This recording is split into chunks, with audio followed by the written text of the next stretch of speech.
the meeting of the Committee on Economic Affairs jointly with local government, Ways and Means, and Finance. So we have here on the agenda 4 items, and given the presence of the governor, let us begin with Ilocos Norte with SBN 1788. Thereafter, we shall proceed with Sangli, as Senator Revilla is the author and appears to have manifested his intent to join us. Thereafter, our majority leader has filed HBN 7576, and we will await SBN 1956 for Sarangani, introduced by Senator Pacquiao. So with that, we establish quorum with the presence, the virtual presence of Senator Bato Ronald de la Rosa. And this meeting is therefore called to order. And we urge now the committee secretary, Beth Agas, to please recognize our different resource persons. Good morning, Senator, and good morning, Senator De La Rosa. For our public hearing today on various ecozones, the Department of Finance is represented by Director Juvi Danofrato, Director for Policy Research Liaison Office, and Attorney Karen Yambao from BOC. I'm sorry, who's the one from Policy? Director Juvi? Danofrato. Danofrato. Okay, thanks. Yes po. She's in the she's already present. From the National Economic... Can you just raise your hand? Kasi wala nakasusulat eh. Ayan, okay. Siya. Okay, thank you. As I call your name, kindly raise your hands and please ulitin ko, paki-on na po yung mga video ninyo para makita po ni Senator yung presence ninyo. Thank you very much po. Now to continue, from the National Economic Development Authority, they are represented by Assistant Secretary Greg L. Pineda, the Regional Development Group, Ms. Christine M. Villarino, the Chief Economic Development Specialist, and Ms. Leia Viña Georgia L. Valdelion, the Senior EDS. Pwedeng itaas lang ang kamay para makilala ko kayo. Sino si Christine Villarino, please? Wala po yung kanyang video. Okay. Hindi pa po naka-on yung video niya. Pero she's present? Because I don't hear any audio either. Po siya. Ayan. Okay. Kumusta? Yeah. Miss Leia Valdelion? Apo. Sino po yun? Okay. To continue from the Philippine Economic Zone Authority, we have Attorney Christine A. Rosales. Hi. Okay. Kanina pa. Okay, very good.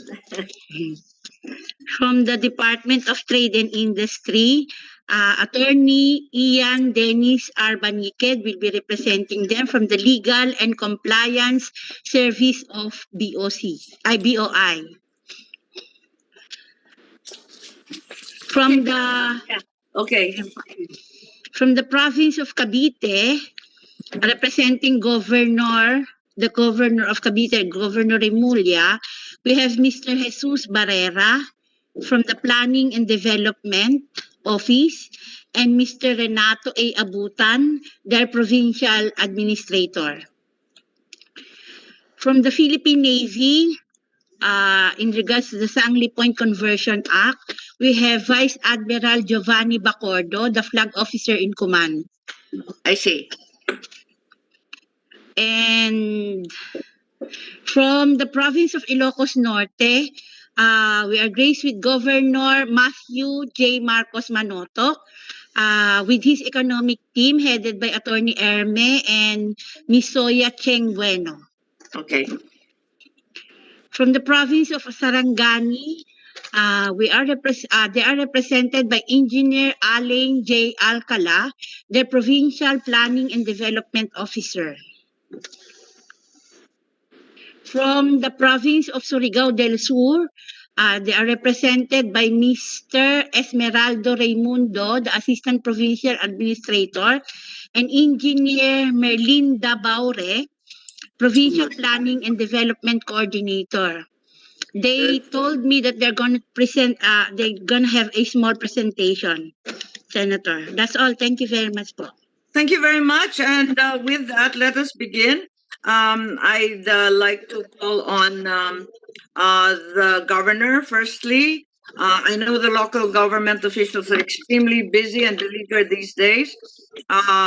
We would like to hear a statement from the local government of Ilocos Norte regarding this, given that PESA already operates, as we understand it, 3 eco zones in the province, 2 of them being IT hubs in the Valdez Center of San Nicolas, and presently operating certain BPOs. There is also the old Fort Ilocandia Tourism Eco Zone. So I wanted to hear from the local government as to your position regarding this bill. Thanks to our esteemed senator, and thanks to everyone for hosting us this morning. Well, allow me to speak on behalf of Ilocos Norte. Soya and our investment team have been reviewing for quite a while the hopeful initiation of eco zones. So we're grateful that this has obviously been taken up, and we're appreciative of the assistance and any further national government help that we can receive. Soya, have you taken a look at the bill and how it would, assist us and facilitate the? Yes. Maybe to shorten the process, may I inquire? There are 2 in San Nicolas, 1 in Lawag. This new eco zone, where do we specifically intend to locate it? Well, we had several that Yes, we because were. I recall that there were several areas. One of them was a tourism zone around the Plaza del Norte, and then there was discussion that the provincial government would like to operate one in the soon to be built or soon to be ready buildings for hire. Yeah, if I'm not mistaken, we have 4 basically under the areas of transport, tourism, agriculture, and renewables. I see. Where would the renewables be? Well, the as you know, the locations are Corimao and the northern towns, right? Thus far. I see. So Soya, did you have a new location in mind for renewables? We're trying to check for Paway Go mm, or Poway, for That would be solar. for that would be there's for no solar. renewable in Poway. I'm sorry. No, I mean for the New. proposed, but for the Yeah. existing we have in Corimao and northern portion of Ilocos Norte po. I think Poway because it has a lot of idle land, especially the sand by the sand dunes, right? That's Yes, correct. yes po. Okay, if I may, perhaps it probably would be best to focus on a single priority and we probably move from there. As previously experienced in the hearing regarding the Bataan special defense zone, the problem was they already had 4 existing areas, including a free port. So I think focus is required, and there should be a determination of whether PESA incentives or TIEZA assistance would be more appropriate, given that you have named a tourism area. So let's specify, and perhaps we can hear from DOF and NEDA. My primary objection has always been that there's a knee-jerk opposition from DOF and NEDA regarding new eco zones. Is that the same case here? Sorry, is that addressed to? I'm sorry, this is Yeah. addressed to DOF and NEDA. Yeah, Madam Chair, may Yes. I from NEDA? Yes, Yes, po. Madam Chair, with all due respect, we recognize the You're Asik Pineda intent. po. Yeah. Yes, ma'am, Senator, Madam Senator. Oo. These bills to boost economic growth and create employment in the respective regions. No? However, we would like to reiterate the policy stance of the Cabinet Economic Team as related to the Senate President and the House Speaker in our joint letter with DOF and DBM dated August 2, 2019, that the creation of more tax-free zones does not always guarantee economic success. And the communities may even lose out if the cost of giving up tax revenues exceed the perceived benefits of having the zones because of lost opportunities. Tax incentives, Madam Senator, are also tax expenditures. For instance, in 2017, this is the latest available data, tax incentives amounted to 441 billion pesos, equivalent to 2.8% of our GDP, This or is previous 17% to of the our create national. bill, Asik. Yeah, that's the latest available, but I think the OF is working on the 2018 team, Madam Pero Senator. wala pang create nun, di ba? Yes, yes, Madam Senator. Now, and given the possible fiscal implications of the above bills, the establishment of eco zones or pre-ports should have a thorough assessment of the costs and benefits to make sure that this would really be beneficial to the government and to the rest of the country. At the minimum, there should be a master plan for the proposed eco zones, taking into account the larger national and regional context. Madam Senator, Madam Chair, that is the position of NEDA on the proposed Freeport and eco zones bill. Thank you very much. Yes, I understand, and that's been fairly consistent. Perhaps we can hear from the DOF, Attorney Yambao of the BOC, or is it Director Juvie Danofrato? Thank you, Madam Chair, and good morning to everyone. Hi, yes, Thank you for inviting for the Department of Finance. Yes, or Madam- not? No, I'm just kidding. yes, Madam Chair, we understand the intent of the proposals. In fact, when we look at the previous Congress. Juvie, can you cases- come closer to your mic? I'm afraid the director, you're not very well heard. sorry po. Is this better, ma'am? Yes, much better, thank you. Okay. So to continue, Madam Chair, yes, we do understand the intention of the proponents that actually links the presence of economic zones and free ports to economic growth. However, as mentioned by NEDA Assistant Secretary, we also do not support the proposal. But if I may also expound on the position of the DOF, this is not just a generic. Many times, dear. Yes, ma'am. Just to specify, Madam Chair, we do have concerns on the creation of economic zones through legislation. The current policy right now is we can create economic zones and free ports through encouraging the private sector to do it rather than the government, so that the fiscal burden or the funds or resources are not taken out from the government. Aside from that, we also do not see much incentives from the creation of economic zones in terms of encouraging investments towards these areas or location. Unless Are you sure about what you're saying? This is outrageous. Ma'am, unless there is a colatilla, ma'am, unless there is the presence of the fundamentals. So what are the What do you consider fundamentals? FDI, employment, these are not real benefits. I do not wish to engage in a debate, DOF, pero I think we are making sweeping statements that you will be punished for. No, ma'am. If I may explain further. So these fundamentals would require number one is infrastructure, good infrastructure, because that is one of the topmost consideration of business investors. We also have we also need to consider, ma'am, the peace and order. Before I see Governor Matthew laughing. incentives. We're at the top of the list with infrastructure and peace and order. Thank you. In Ilocos Norte. Thank you, Madam Chair. So those are the considerations, Madam Chair.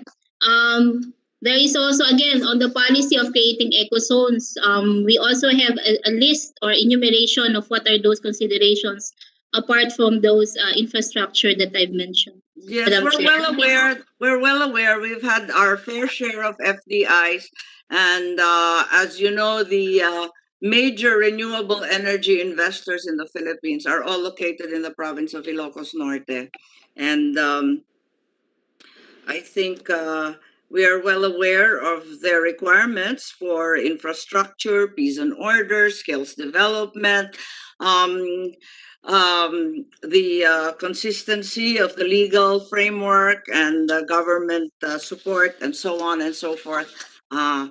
Memorize na po natin yan.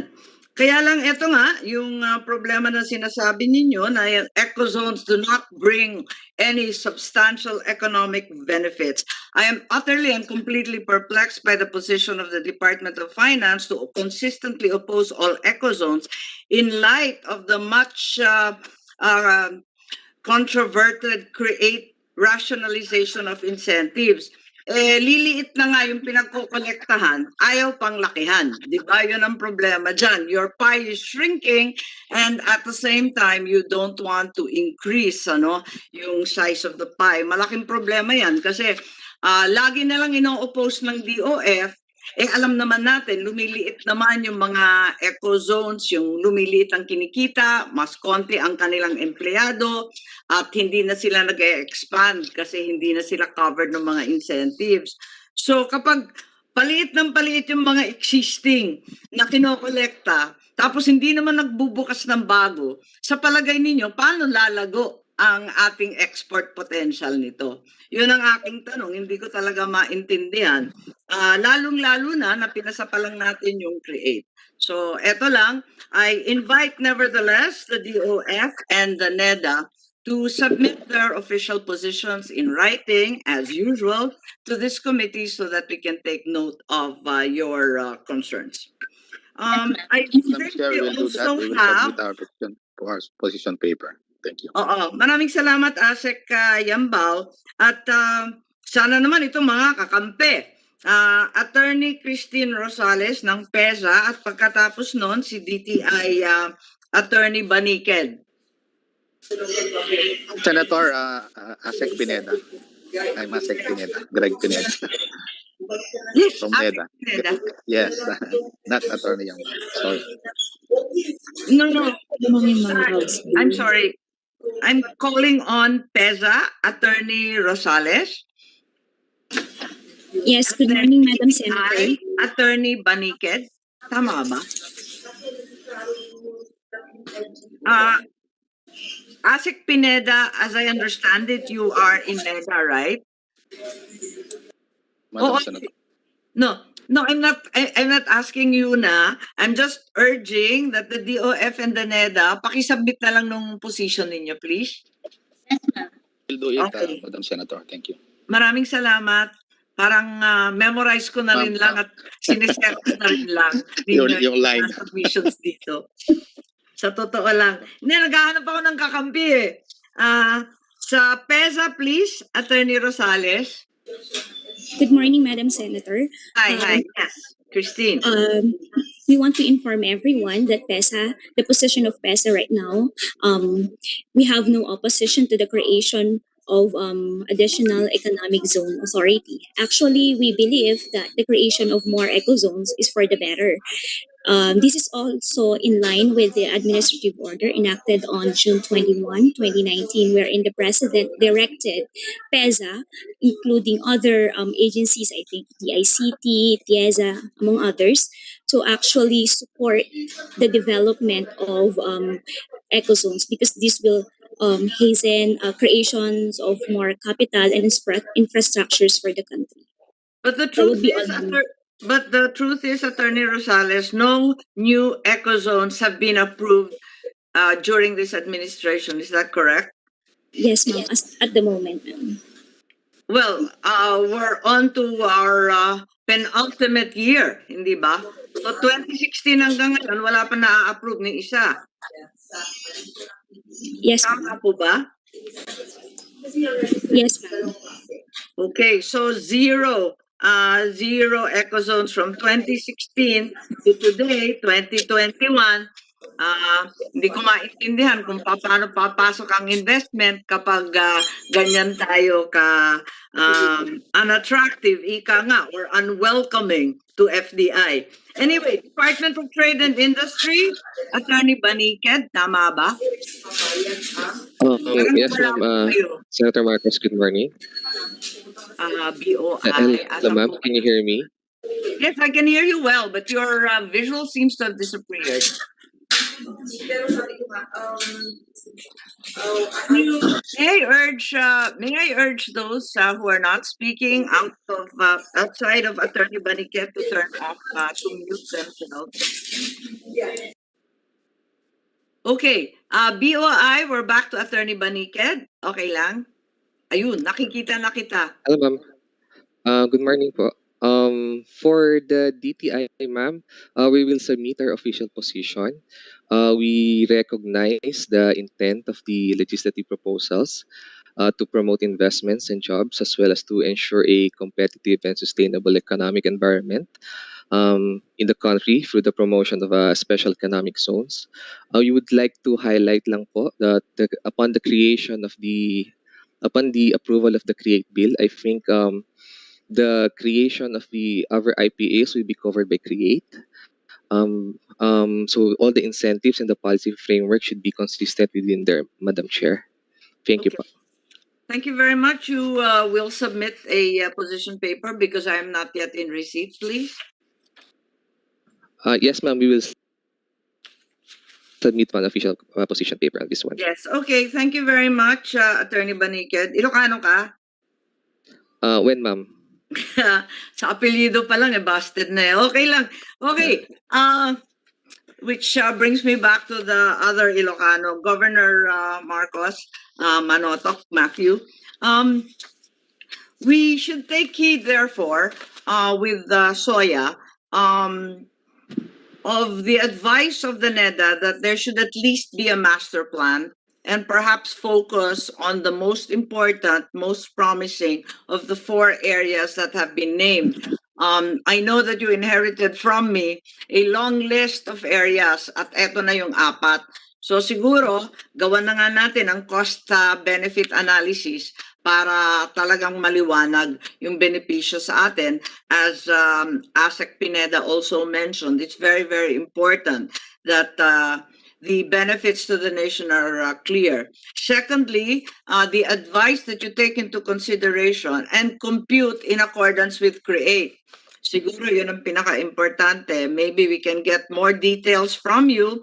And thirdly, I think what Attorney Yambao said is still very important in that the ultimate determination of the success of an ecozone is really the private investment. What FDI will come in? Siguro ngayon pa lang, sabihin na natin at alamin na natin kung sino-sino talaga ang interesadong pumasok. So yun siguro ang dapat alamin. So perhaps we can get more specifics, work on this together with our regional NEDA and push this effort along.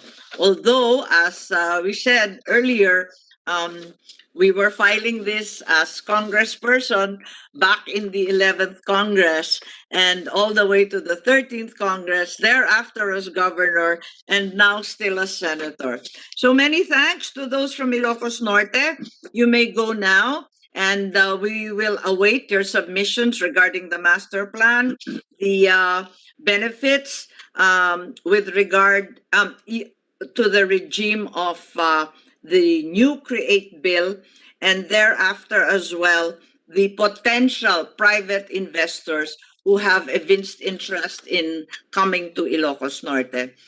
But in the meantime, it's clear that your governor supports this effort. Tama po ba? Yes, of course. And in fact, we even met Director Plaza of PESA within, I think, the last year. Or maybe just over a year because it was prior to the pandemic. And, she obviously or naturally said that she'd assist us and I'm not sure how to react to the fact that there have been no eco zones this term, whether to be discouraged that it's that laborious and difficult, or whether to think that, oh, we're not so bad after all. We're not the only ones who have failed thus far. So maybe Soya, we can keep in closer touch with PESA. Maybe there needs to be some sort of streamlining and simplifying of the process to actually apply for eco zones, because it seems like no one's making the cut. And maybe I am aware that PESA has a coaching and assistance and a help desk and of those things of those sorts. So hopefully we can ease the process of applying and securing, because it seems thus far it's a little too tedious. Thank you very much. And I think you've heard the local government position on that. And those from Ilocos Norte and concerned with the application for an economic zone may leave, and we shall proceed to the discussion of Sangli and all the Navy who are presently here. Perhaps to speak on behalf of the Philippine Navy, we have Vice Admiral Bacordo. You've appeared in this committee before. Thank you very much, Ilocos. And Vice Admiral Bacordo, may we hear from you, please? Good morning, Madam Chair. Good morning to all the participants in this public hearing. Vice Admiral, I think you're coming in very softly. If you could just turn up the volume or come closer to the mic. Thank you. Yes, Madam Chair. How am I? How Oh, you that's see much, me? much better. Thank you. Okay, ma'am. Good morning, Madam Chair. Good morning, participants of this public hearing. The Navy wants to raise the 4 points of the Senate Bill 74. The first point is on harmonization. Establishment of the Sangli Point International Logistics Hub, as contemplated in Senate Bill number 74. Sangli Point International Airport, as commissioned by the provincial government of Cavite, should be harmonized. Proposed developments are relatively different in terms of magnitude and purpose, but both cover Sangli Point. Second point. I'm sorry. I'm not hearing you very well still. Harmonization of what, Admiral? Harmonization of Senate Bill 74, and also the proposal of the provincial government of Cavite for the establishment of the Sangli Point International Airport. So the developments are different in terms of magnitude, purpose, but both covers Sangli Point. The second issue, Madam Chair, is about relocation and replication, covered in Section 14 of the Senate Bill number 74. The affected facilities should be functionally relocated and replicated prior to the start of any development in Sangli Point to avoid disruption of security and logistics-related operations of the Navy. The third point, Madam Chair, is regarding the phasing. The affected Navy units should be required to vacate Sangli Point only after completion and turnover of the replication site and facilities.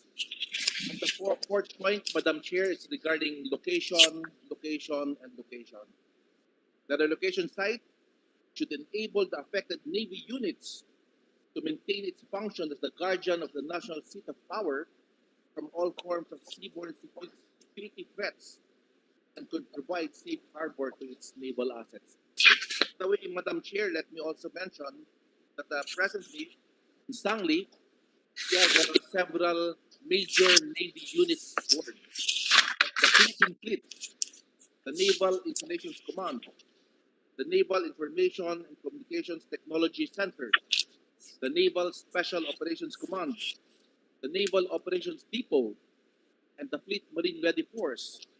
Also aboard Sangli are a major command of the Philippine Coast Guard, the Maritime Safety and Security Command. There are also 753 households at the Sangli Point National High School.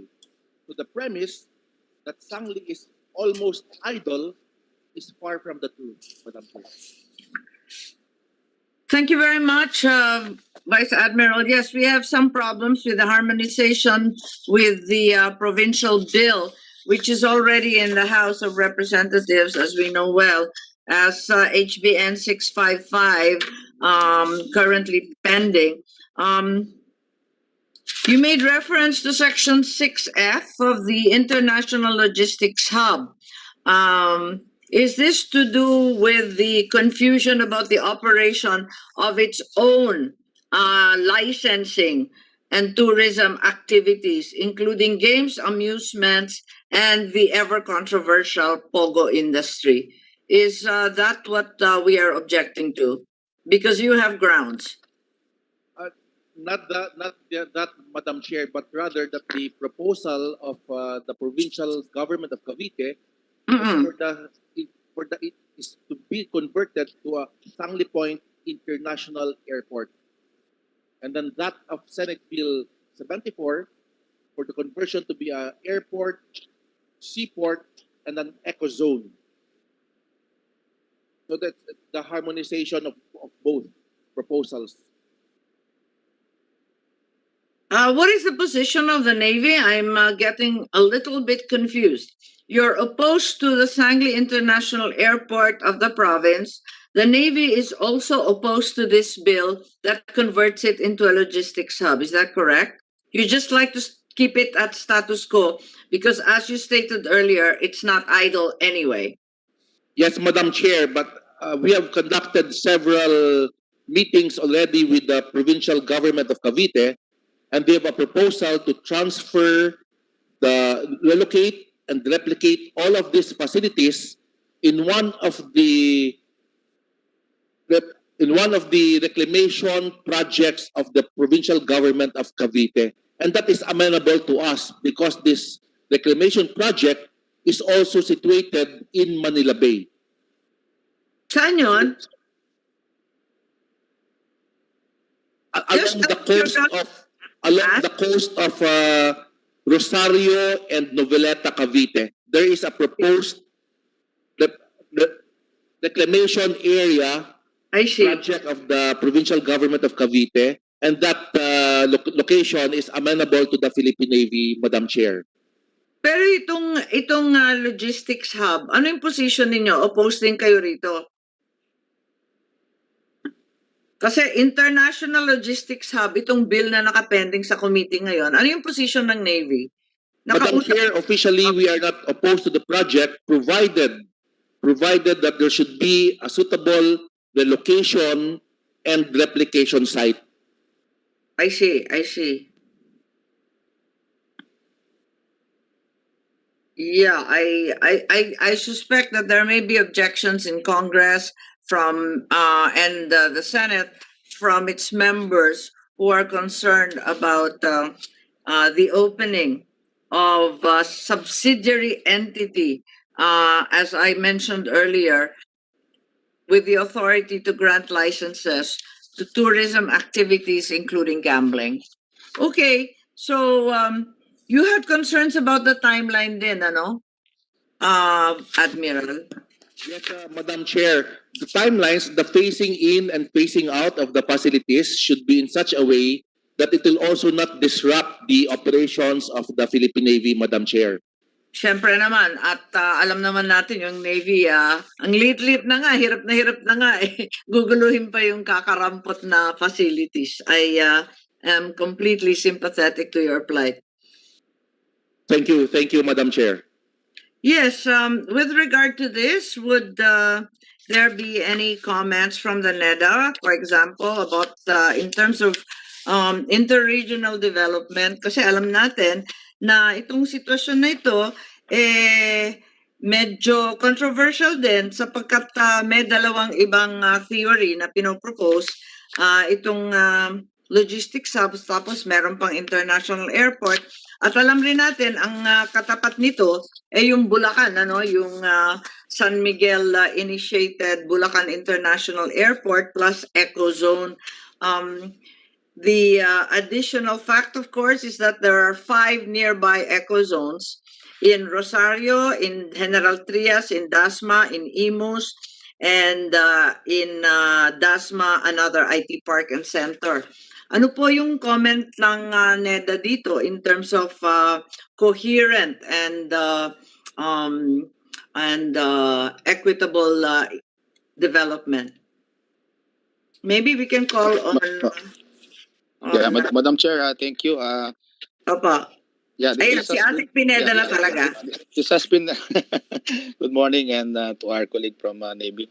The concern, the subject matter has been relayed to our investment programming group, especially the infra staff.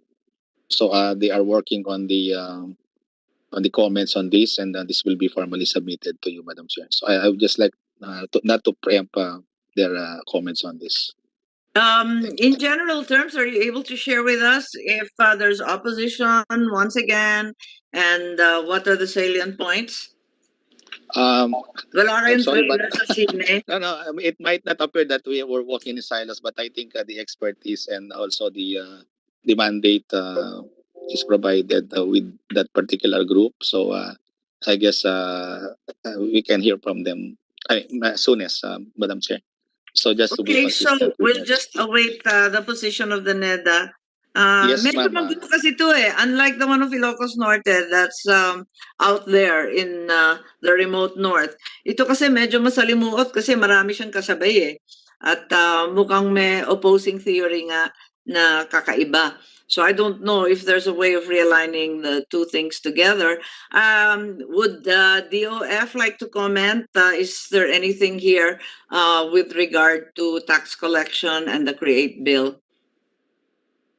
I'd like to apologize, Madam Chair, but the bill, there are only 3 bills that were sent to us. So we Ay, hindi kasama to? Hindi po, ma'am eh. So hindi pa po namin nabasa yung bill na yan. So baka Sige. pwede pong give us time to read and then we'll formulate our position, especially since iba po yata ang features ng bill nito with the other 3. So baka medyo napakarami ng issues ng bill na to. Medyo mas controversial siya. Palibasa may House bill na iba yung pakay, yung 655. Maybe you should read them all together kasi nga ito na iba. At saka may authority to para sa mga POGO. Ano ba ang position ngayon ng DOF sa POGO? Kasi marami nang nag-aalisan.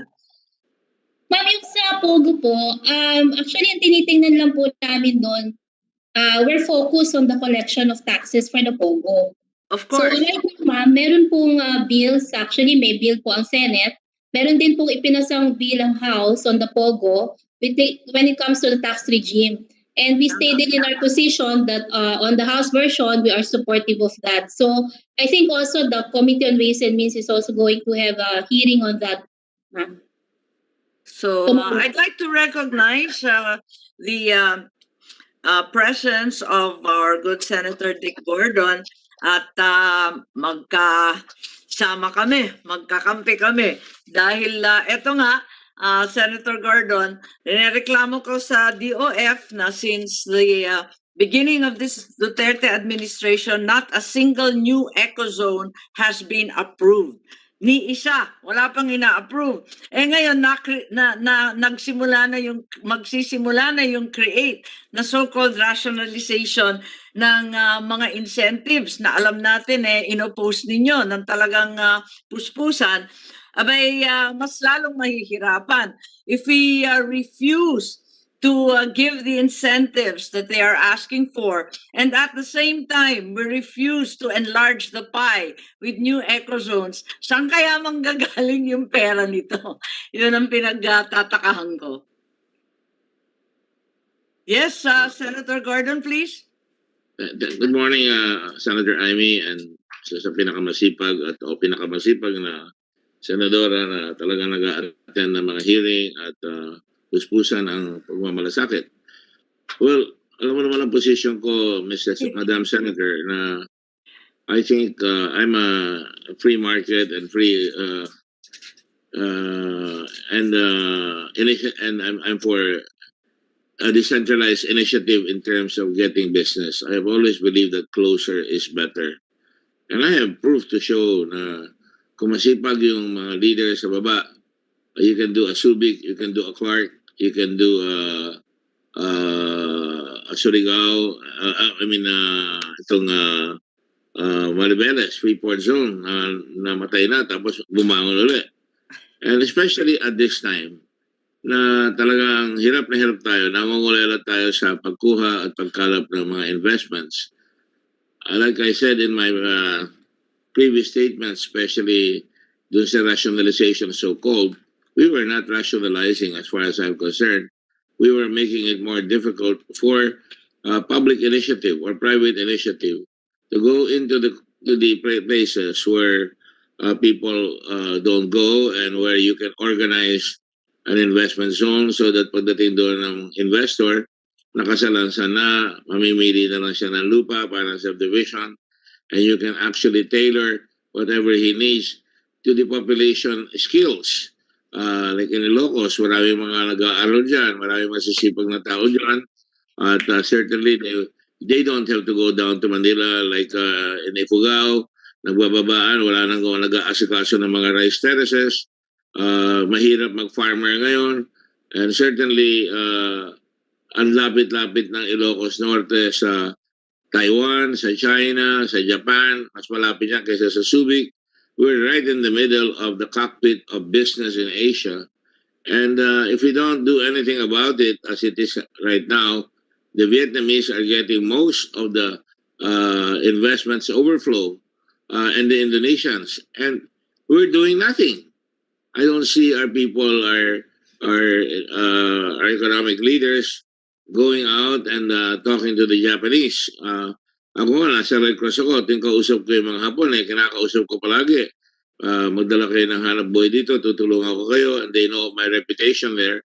And I'd be very, very happy, quite frankly, na tulungan si Aimee sa mga connections natin sa Japan, sa Kenkai Ren, sa Keidan Ren, sa Jetro. Marami-rami rin tayong mga connection dyan na mapapasok natin, at marami-rami gustong lumipat, pero hindi sila nakakasiguro.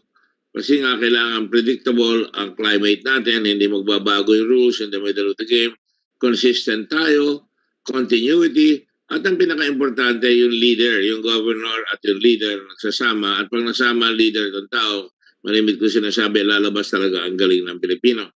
Wala yan sa batas. Wala yan sa batas. Yung batas drawing lang yan.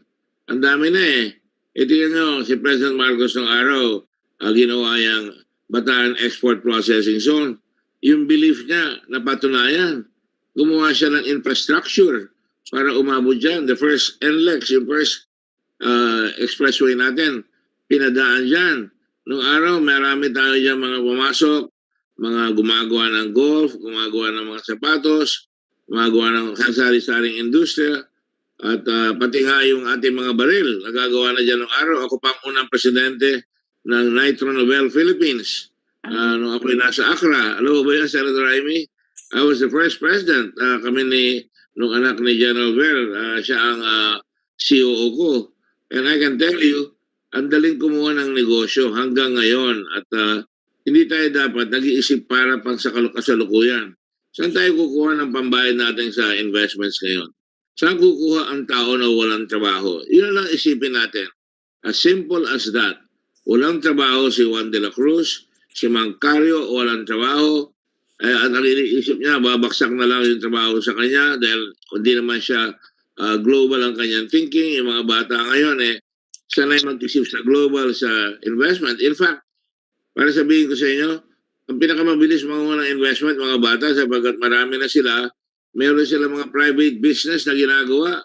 Gumagawa sila ng mga kailangan gawin, yung mga backroom data entry on their own. Natuturo sila ng English, ang mga Koreano.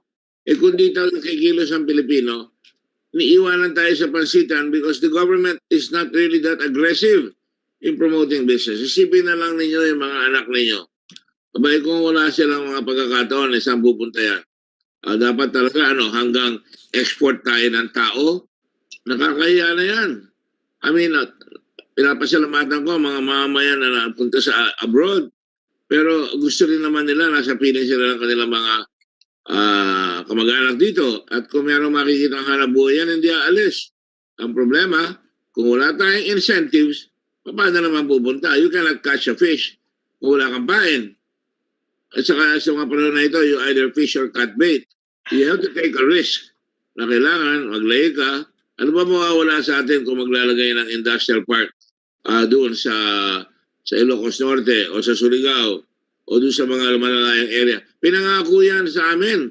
Kaya hindi ako naniniwala. Ngayon ba, ayaw na naman nila, Senator Amy? Samantalang pinapangako nila doon sa malalayang lugar natin ilalagay ang export processing zones. Wala nga lugar, mahirap nang gawin, pero kung mahigpit pa ang gobyerno, di lalo tayo mahihirapan. Common sense lang naman yan eh. Hindi naman ako nagpag-away sa mga matatalino sa akin ng mga ekonomiya eh. Na wala pang naipapakita sa akin, nalikang mga trabaho dito sa bayan eh. Kung gusto nyo, magpakitahan tayo ng mga nalikang trabaho. Balay ko, tatalunin ko yan pag sumasamahin nyo lahat yan eh. Magyayabang na ako sa inyo eh. Walang laman yan. Kinuha namin, napuno. Yang Clark, nagkanako na ako yan, tinulungan natin, napuno. Tapos pinalitan na naman ang rules in the middle of the game. Inalis yung pagka-Freeport. Ang nagbalik niyan, si Senator Gordon. O lumakas na naman ang Clark, nandyan na lahat ngayon. Andyan na ang airport, andyan na lahat. Pero tingnan niya, yung airport ba, binibenta natin ang gusto? Wala. Yung Subic, may airport. Kaming unang binagtayo ng airport. Yung FedEx, nagpunta dyan. Dumating ang mga Chinese, Hong Kong, Malaysia, lumalanding yan. Nung umalis na yung FedEx, umalis na ako, wala na. Hindi naman mag-i-initiate ang national government ng hanap buhay. Kailangan ang mga bayan na naandun sa mga tinatawag natin probinsyano, yun ang talagang nangangailangan. Dahil yung mga naandito, panay mga may kaya, nakatira sa gated villages, mga wala silang hinahanap na sakit ng katawan dahil lahat maganda sa kanila.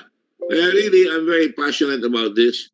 And I think, tama si Senator Marcos, abay magpakita naman kayo ng gila sa Department of Finance, sa Department of Trade, at kaya makikita nyo, pag nagtatanong ako sa budget, marami kayong trade investor, representatives abroad. Ilan ba na ipasok ng negosyo sa Pilipinas? Hindi makasagot. Yun ang problema. So, I'm advising you all na kung maaari, tulungan nyo yung mga ayokong tawagin missionary. Alam nyo, ang Ilocano, isa sa pinakamasipag yan eh. Nanay ko may lahing Ilocano, kaya talagang araw-gabi nagtatrabaho yan. Hindi ako nahihirapan sa mga kaibigan ko, mga Ilocano, magagaling sa law school, talagang masisipag. Pagkatapos, pagdating dito, hindi natin bibigyan ng opportunity. Finally, ang bansa is about creating opportunity. It's not just law and order. It's not just marami kayong ginagawa mga eskwela. Ano silbi na eskwela kung walang papasukan? Di pupunta lang abroad. Nakita na niya yung kaibigan ko, Ilocano rin. Kaibigan ko yan, sa Secretary Bello, hindi ko siya tinitira. Dahil kumisa siguro, nahihirapan na rin siya. Hindi tayo makabili ng vaccine, ipagpapalit natin yung mga nurses natin abroad. Siyempre, ayoko rin umalis yung mga nurses natin. Ang totoo yan, tinaasa natin ang sweldo, pero nagsisialisan pa rin. So, mga kapatid, mga kasama, makinig kayo. Kami ang hinalal ng bayan, hindi naman kayo eh. Kami ang hinalal ng bayan. Lumakad kami sa 4 na sulok ng Pilipinas para ilatag yung programa. Ako, I've always believed na pagka ginawa natin ang investments na dapat makapasok dito at binigyan natin ang pagsusuri at naglagay tayo, ang Ilocos Norte may airport yan. Gusto mo lang matagal na sabihin na extend yung airport na yan, yung Ilocos Norte. Andiyan yung Beja, yung beach, yung magandang puerto dyan na pinupuntahan namin ni Senator Bongbong nung araw. Ano ba pangalan nun na Amy? Kalimutan ko na yung Starts with the C, I think. Curimao po. Ha? Curimao. Curimao. That's correct. Bakit tayo ninyo? Tingnan nyo nangyayari. Sa Cagayan, meron tayong Freeport Zone, may Freeport Zone, hindi naman tulutulungan, pinapahirapan pa. O si gutom. Ano nangyayari? Mas ginagamit pa ng NPA na ibaksak yung kasagatan, yung mga baril doon, ginagamit yung port. Let's wake up to the reality that hindi tayo ang pinakamaganda sa neighborhood. Kailangan magpaganda tayo at kailangan pumunta tayo sa ibang bansa at kailangan may offer tayong hanap buhay o pagkakataon sa mga negosyo nila At pagbigyan muna natin, pag nangangawil ka, ayaw mo na pumasok, saka mo na tantarin ng singil pagka hindi na sila makakalis at may negosyo na sila maganda, eh tsak yan, madadami yan, dadami. Sila magsasabi. So ako nakikiusap sa inyo, kayo ang mga nag-a-attend ng mga hearing, paabot nyo sa mga talagang mga siga dyan sa mga department ninyo na para naihibang sila. Na kung wala tayong kukuning investors, walang trabaho ang Pilipino. Thank you very much, Ma'am Amy. Thank you. Thank you very much, Senator Gordon. We share your impassioned plea to our economic managers to reconsider this draconian regime of no eco zones and constantly rationalizing the already meager incentives. With regard to Sangli, I think we have not heard from the provincial government of Cavite. Kasi iba naman ang kanilang proposal. Senator Gordon, sa kabila ng kahinaan ng ating national push, nag-aaway-away pa ang lokal. Ito yung problema natin po. May I call on Attorney Grepo, or is it Mr. Abutan, the provincial admin, or Mr. Barrera po?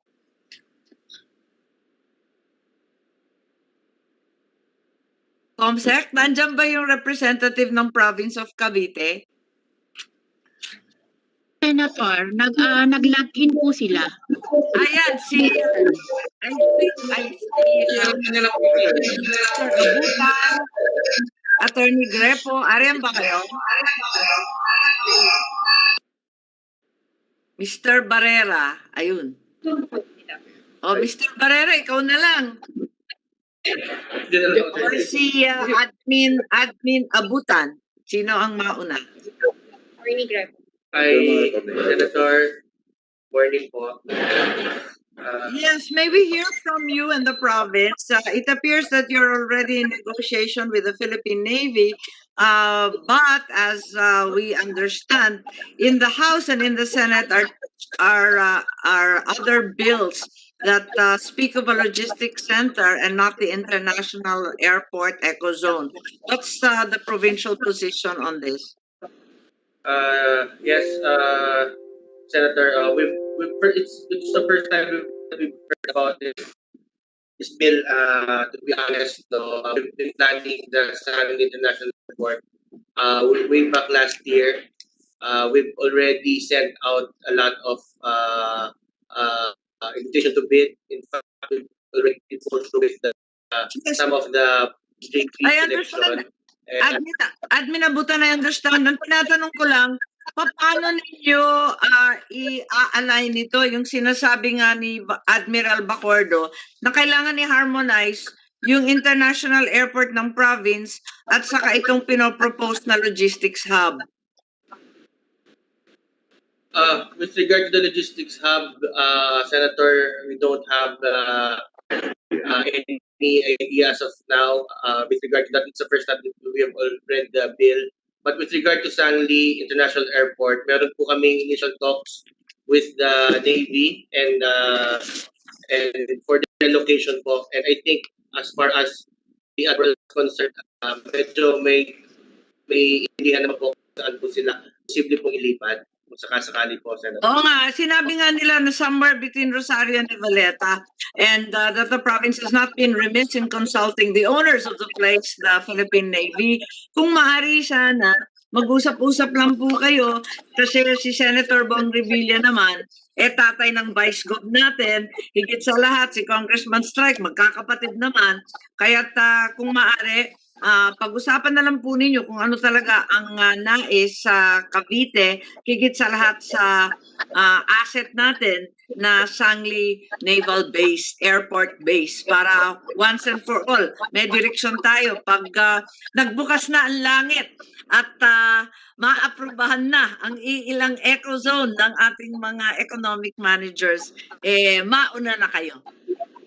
Yes po, Senator. We'll do that po. We'll do that. We'll coordinate with the Philippine Navy po. Thank you very much. Not only the Philippine Navy, I know you're talking to them. Ang pinakikisuyo ko, yung magkapatid na Revilla, pagkat sila po ang nag-file nitong Conversion Act. Yes po, Senator. We'll coordinate with the proper people po para smooth po yung transition po natin dito sa ating ginagawang mga projects. Okay, thank you very much. And I think there's a representative of Governor Solon of Sarangani, Engineer Alcala. And Miss Milby Daguro, nandito po ba kayo?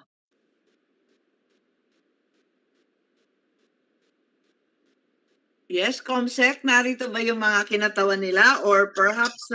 Opo, nag-login po sila. Nawala na po si Engineer Alcala, si Daguro, di ba? Si Miss Milbe Daguro, ng Investment Promotion Officer nila. Yes, maybe call on Miss Milby Daguro of Sarangani Investment. Kung suportado po ba ninyo itong bill na ito? Andyan po ba kayo? Nakalagin naman, pero wala naman. While we're waiting, perhaps we can call on the province of Surigao del Sur. Kababagyo lang, tinamaan ng bagyo, kawawa naman. Andyan ba yung ating Assistant Provincial Administrator, Mr. Raimundo, or Engineer Bauer? Para si Engineer Bauer, pinakamaaga sa ating lahat. Yes po, Madam Chair. Okay na po. Oh yes, Madam, go ahead please. Awang-awa na kami sa Surigao del Sur. Magpapadala nga ako ng tulong eh. Thank you po, Madam Chair. So, Madam Chair, Senator Amy Marcos, Senator Gordon, and Senator De La Rosa, and other guests attending this committee, good morning po. May I just present very quickly, maybe 5 minutes, facts of Surigao del Sur in support of this bill, House Bill number 7576, ma'am. Okay, paspasan lang ha. Okay. Oh, yes, ma'am. Yes, ma'am. Yes, Senator Gordon. You know, ang Surigao has always been a great potential. Certainly with its proximity to Siargao, certainly Mindanao with all its assets, Mina at hindi lang sa tourism napakaganda, ngunit sa ibang natural resources natin dyan.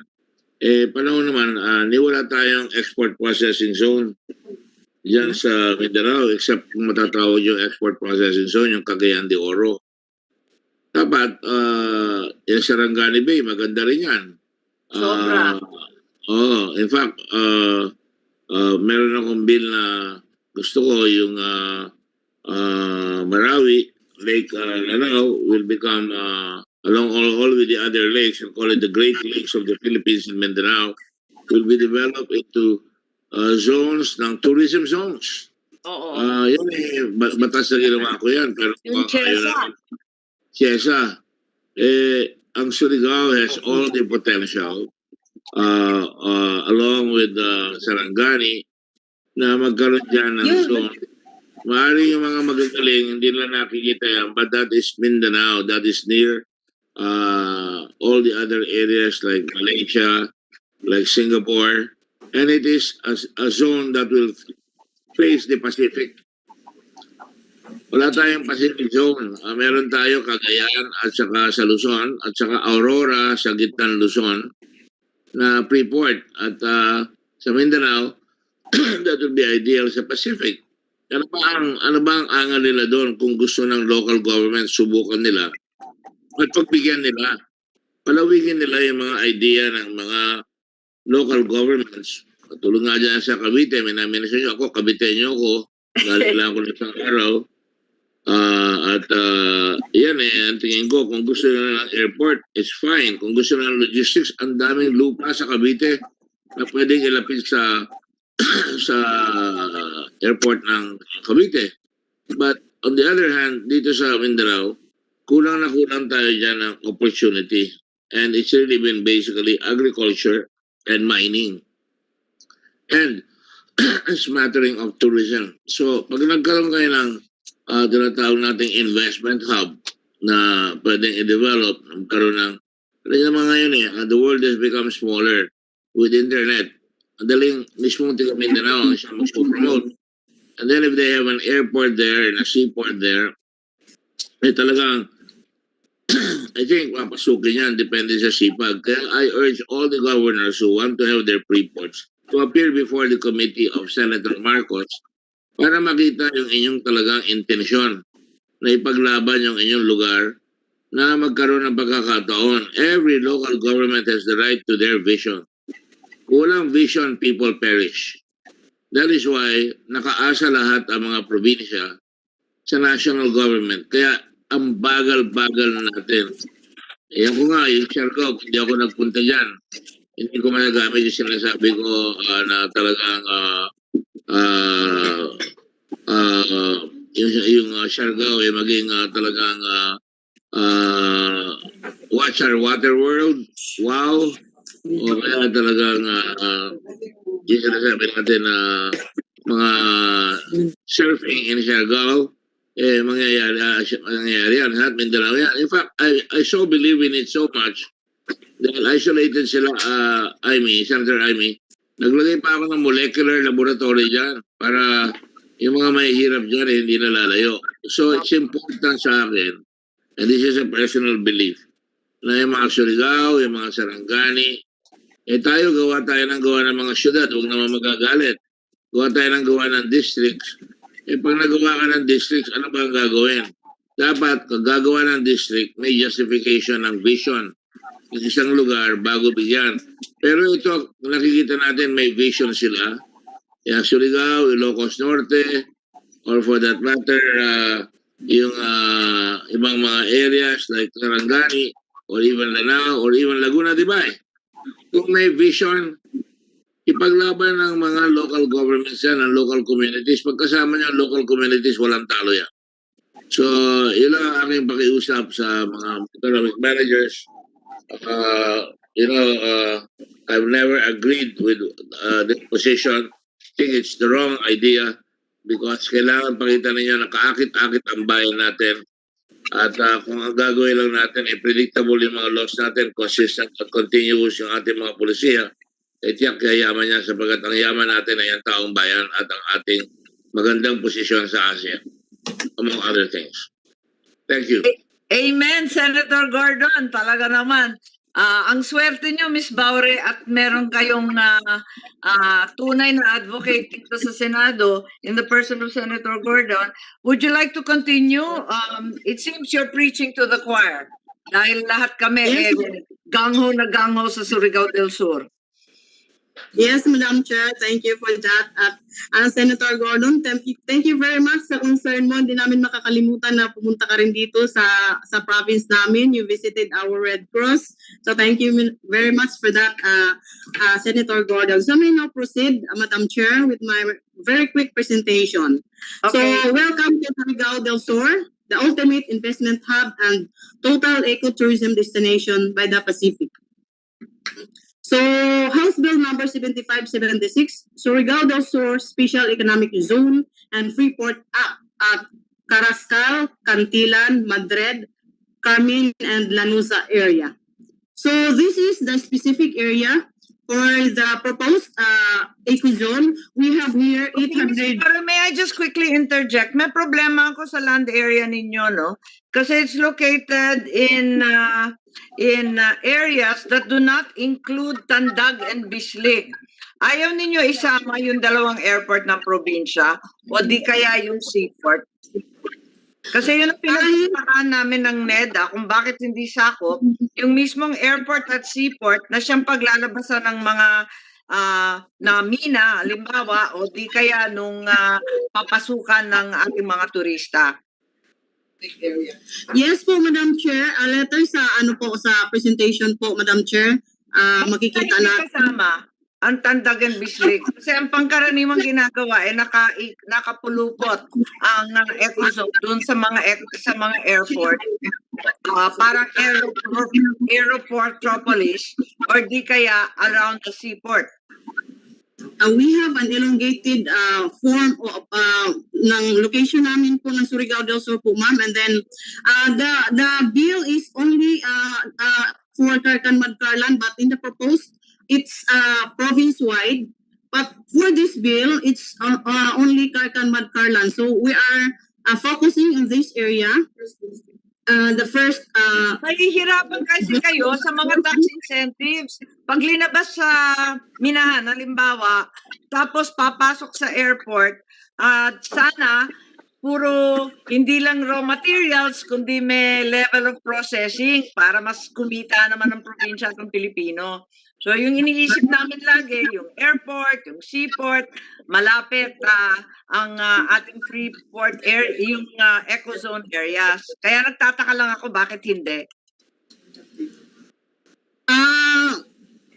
siguro Madam Chair, kasama na ito sa proposal to follow on na ang airport natin facility for Kantilan. Okay, just a matter for consideration. Sige, go ahead lang po.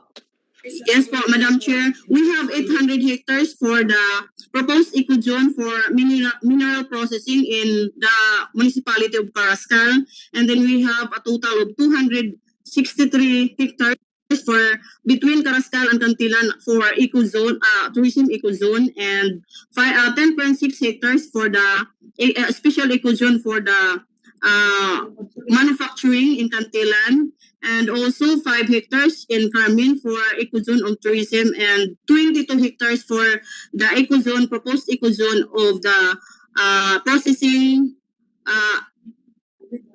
agro-processing in Lanusa, and also we have 22 hectares aqua mineral zone in between Lanusa and Cortez. So the province vision.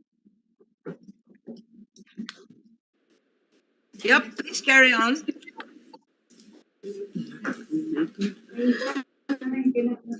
Nagkakaproblema ka sa screen sharing. Yes. So to continue, Surigao del Sur, a globally competitive agro-ecotourism and industrial hub propelled by empowered, God-centered, peaceful, just, and resilient communities in a balanced ecology with responsive and transparent governance by 2030. Next is, we have these development goals to transform Surigao del Sur into a progressive province within the framework of an ecotourism, mineral and agri-industrial based economy towards attaining a well-balanced ecology, social equity, and improved quality of life for every Surigaonon. And the province is grouped into 3 clusters. This is what you have said earlier, Madam Chair. Based on their common resource potentials, proximity, and acceptability to trade and service centers, Carcanmad, Carlan, Northeastern Port, Makasal Tabayami on the central part, and Bibahilita on the southern part of the province. This special economic zone and free port aligns with our vision as a globally competitive agro-ecotourism industrial hub. Indeed, this will be a high push to the economy of Surigao del Sur, consistent with the proposed operations as a decentralized, self-reliant, and self-sustaining industries, commercial trading, agro-industrial, tourist, banking, and financial investment centers. And we have our strength. We have a strong political will, presence of updated socioeconomic profile, provincial development physical framework plan, provincial commodity investment plan, cost of doing business, provincial investment incentives code of Surigao del Sur, investment priority areas, DRR and management plan. So this is the sites and the potential natural and mineral resources found in this area. We have the coal, limestone, gold, bronze, silver, and silica. So you're not considering the usual export of nickel? Yes po, Madam Chair. Okay, if we can proceed to the bill, Ms. Baure. And may I just go to the, so this is our tourism attractions, Madam Chair. Sana makapunta ka dito. Marami ito. So we have the surfing area in Lanusa and so many more very beautiful destinations. And to cut me short. So this is our expected outputs. Sana po maging ma-realize to so that region will now have an eco-zone which is strategically within the proximity of an all-weather port. International partners like China and Japan investors have signified to invest a $100 billion melting plant, and the mineral processing complex would help bolster not only the economy of Caraga region but the entire country, Philippines. Job opportunities will be generated, alleviating poverty and making our lives and well-being improved for all Surigao-nons. Emerging projects and activities such as seaport development, housing and real estate development, solar power generation, Interact and River sports and recreational centers, and surfing in Lanus, and most of all, the explorations of the world's largest iron deposits. So this is all. Thank you, Madam Chair, and good morning. Thank you. I would just like to raise 2 points. Under the proposed bill, foreign nationals with an investment of $200,000 can avail of the investor's visa. This is in contravention of our Omnibus Investment Code, which says that $75,000 would be sufficient. I think there's a need to harmonize the proposals between the Surigao bill so that it is consistent with the present regime governing the special investors resident visa. Pwede lang tanungin yan. What is the opinion of our DTI and PEZA? Would DTI like to respond? Mas kabisado yata ninyo ito kaysa sa akin. Kasi napansin ko, 200,000 yung nasa bill. Ang alam ko, yung special investors visa, pwede na sa 75,000, di ba? Is DTI around or perhaps PEZA? Am I reading it correctly or there is no contradiction?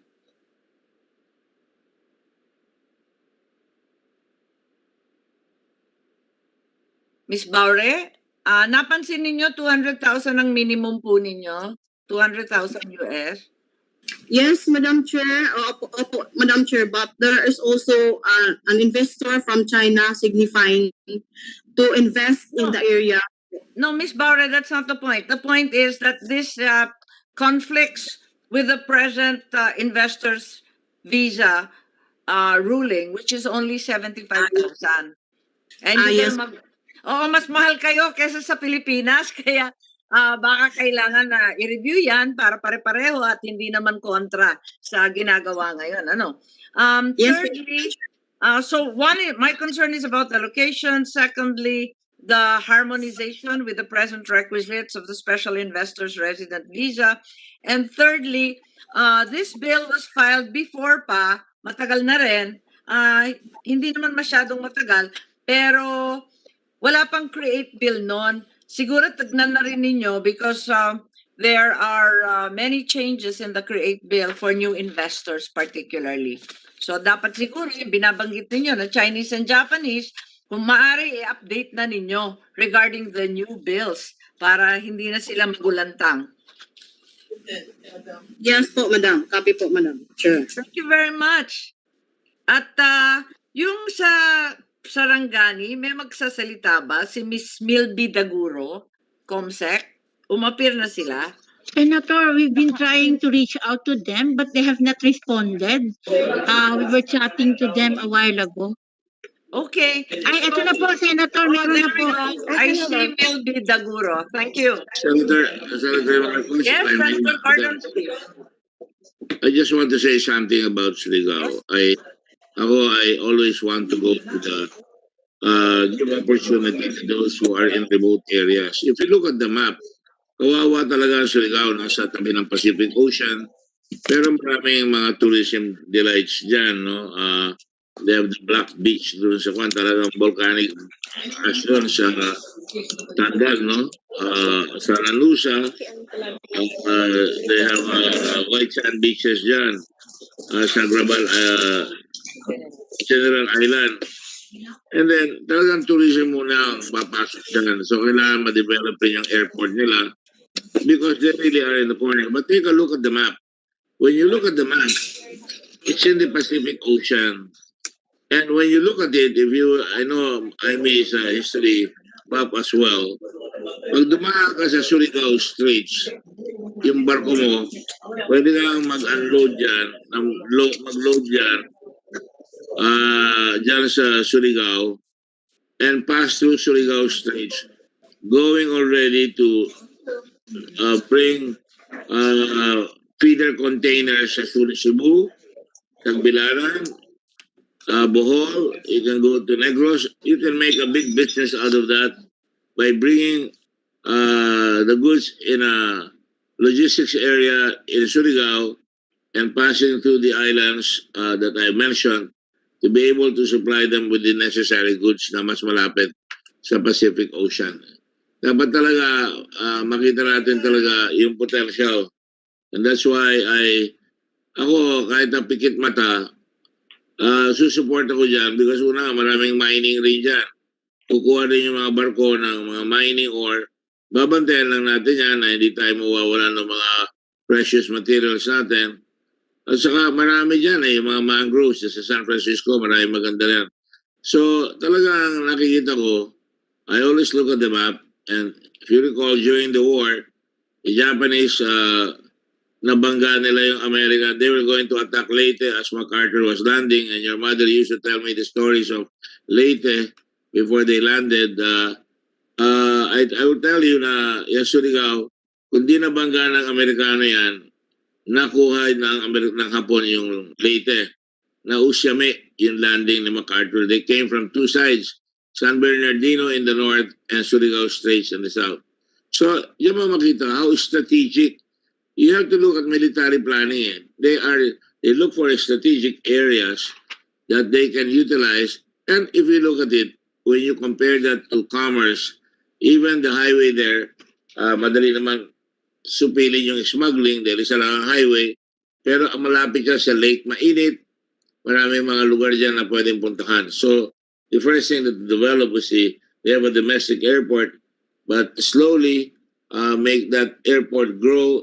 It's not going to go overnight, but let the public, let the people of Surigao decide their future.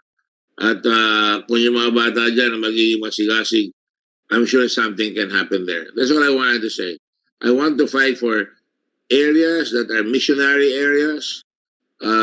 Tayo nga sa Ilocos Norte, mapalad tayo, malapit na tayo sa Taiwan. Meron tayong gusto ko pa nga habaan yung airport niyo. Gusto ko talaga yung tourism i-develop dyan.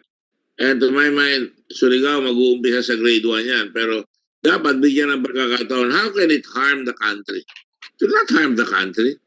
Nasa sa kanila yan kung gusto nung probinsya na gamitin yung kanilang resources, makahiram sila sa ibang bansa. Ako nang utang sa World Bank noong araw at nagawa naman natin. So I think we can do that. So I'm pitching for Surigao and Sarangani, which is a beautiful bay, right beside the Jensan and all these other areas.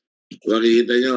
Yan naman, ang daan naman dyan, Senator Marcos, would be talagang eventually from Jensan and Surigao, yung Sarangani, pag tumaan dyan, dapat ang isama na natin dyan, I'm sorry nangangarap ako, yung Pagadian Bay, gawin nating Pagadian Canal.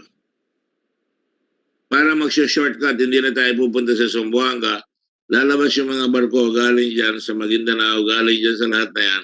Lahat ng agricultural products, tuloy-tuloy na, dadaan sa Pagadian Bay, sa Usamis, dadaan sa Iligan, ay yung bay na yan, at tuloy-tuloy na sa Cebu, sa Bohol, and other places. You can connect them, and you can have hubs and spoke ang tawag sa strategy na yan. You can have a hub and you can have a spoke in Surigao, and the hub could be, like I said, in Cagayan de Oro, Davao, yan ang mga hubs. Thank you. Thank you very much.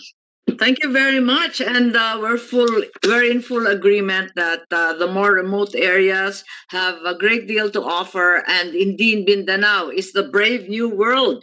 So, andito si Ms. Milby Daguro, ikaw munang tatawagin ko regarding the province's position on Senator Pacquiao's bill for an eco zone in Sarangani. Thereafter, I was messaged by PEZA defending the fact that 80 odd proclamations have actually been signed by President Duterte. Hindi naman daw zero, tama ba? Anyway, I'll call on you later to explain, Ms. Daguro. Please go ahead and stipulate the position of the province of Sarangani. Good morning, Senator Aimee and Senator Gordon. We are very much appreciative of this initiative to put up eco zones in Sarangani in particular. Actually, we have two eco zones already, but we have seen the importance of these eco zones, the roles that they have played in economic dynamism, boosting our economic dynamism. Sorry, Yes, I carry on, have please. poor connection.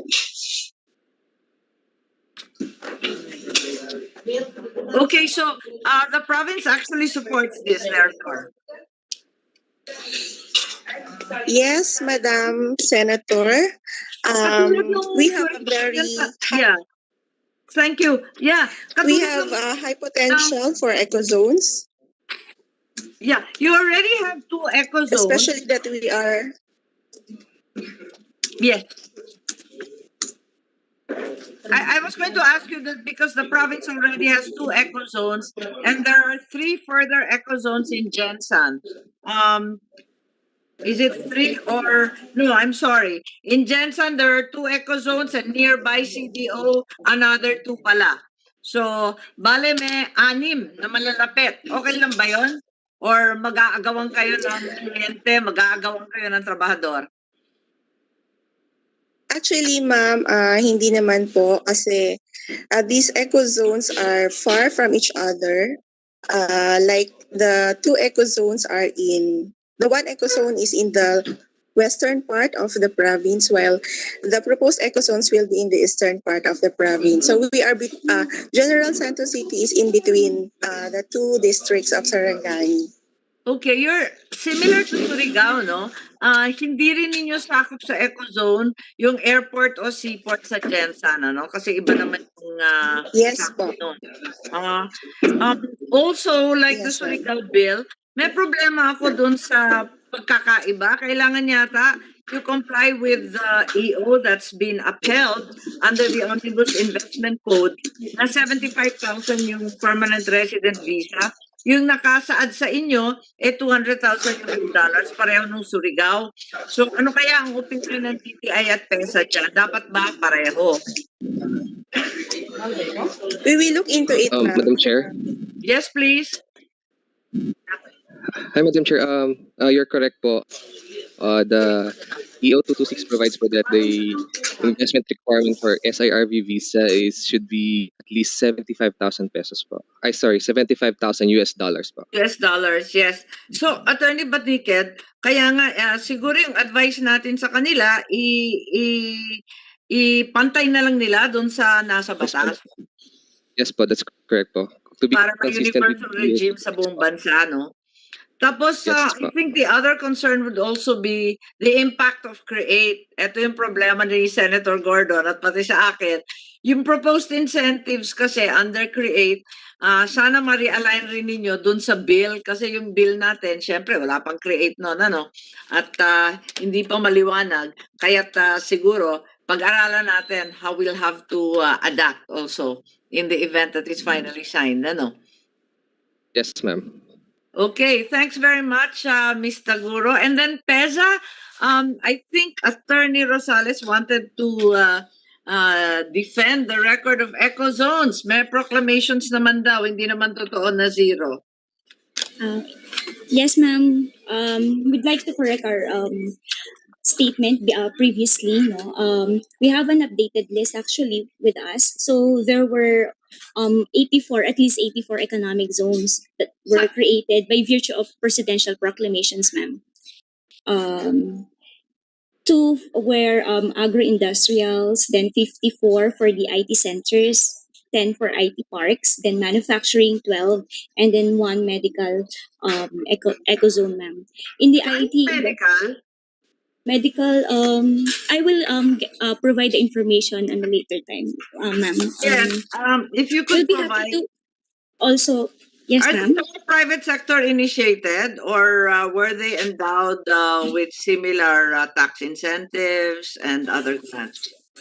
They were mostly private sectors initiated, ma'am. This is all private sector initiated from my understanding. Tama Yes, ba? ma'am. Yes, ma'am. So, walang gastos yung gobyerno dito kahit isa, kahit isang kusing. I believe so, ma'am.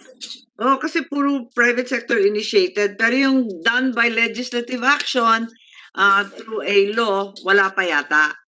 No, ma'am. All of these were created by virtue of presidential proclamations. These were actually applied by private investors, ma'am, private entities. That's right. So, yung sa legislative initiatives, yun yung sinasabi na zero. Yes, ma'am. Okay, ma'am. Okay. Correct. Thank you very much for the clarification. And if you could give us an updated summary of what's occurred with the previous applications by the legislature for economic zones, and at the same time, an alternate list of these 84 eco zones that were approved by presidential proclamation para malaman rin ng Senado kung ano-ano ang mga ito. Higit sa lahat, interesado tayo dun sa IT, medical, at yung agro-industrial kasi problema tayo sa panahon ng pandemya. So Yes. thank you very much to all of you. Is there anyone who would like to add anything more? Opo, Senator Gordon, please. Let me ask the young lady from Sarangani. What's her name again? Attorney Milby or- Rosales. Attorney Rosales? Sarangani, sorry, from Sarangani. Yes, Miss Daguro, Millie. Milby, Millie. what do you have right now in Sarangani? How many factories do you have? Or We how have many- two Two eco zones. economic zones. And what do you have in Two each of the economic zones? agro-industrial. Yes, When sir. you're describing the activity, I want to know the names of the companies that are operating there and how many employees they have and how much capital investments they have generated. Is it private initiated? Is that private initiated or public initiated? These are two private eco zones, sir. The name of Who the own eco them? zone is the Alcantaras po. Sila Tommy, my classmate. Yes po. The two eco zones are owned by the Alcantaras. So it's doing well. They have factories there. Yeah. Tommy is a good salesman. Yes, Mr. Alcantara is a good salesman. Come again, sir. Sorry. Mr. Alcantara has a lot of contacts all over the world, especially in Asia. And how many factories has he brought there? Actually, there are two locators in one eco zone, and the other eco zone has, I think, two locators also, sir. We have And how long- Syngenta, Sarangani. How long have they been operating? The first eco zone that was Kamanga Agri-Industrial Zone, that started in 2017. Uh-huh.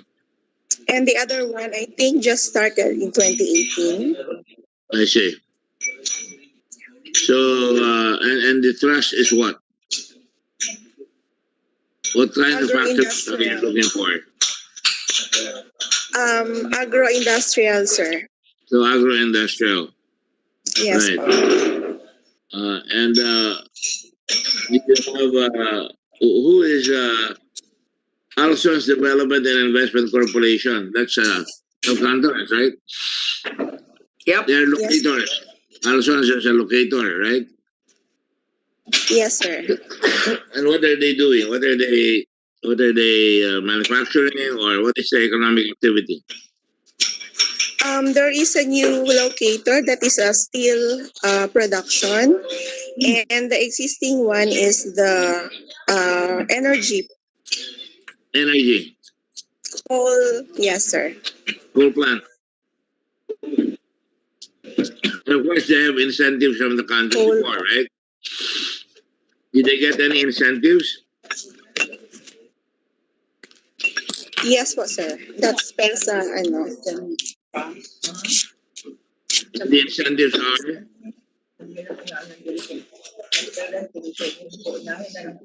Mr. Guru, what are the incentives given to them?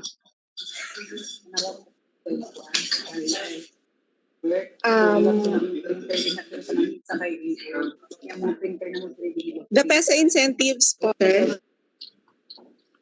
They get 5% gross taxes? 5% of the gross? Hello?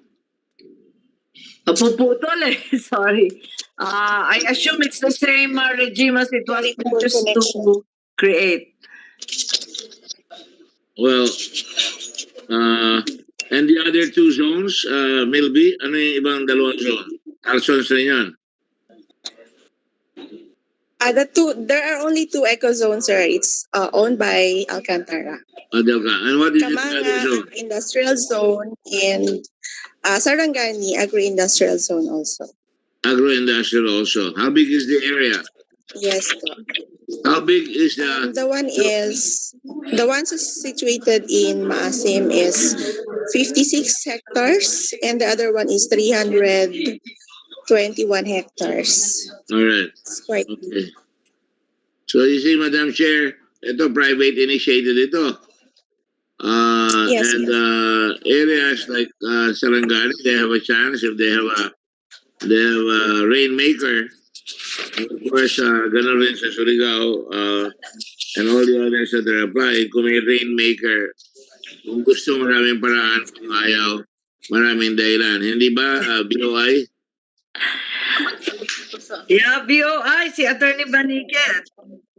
Attorney?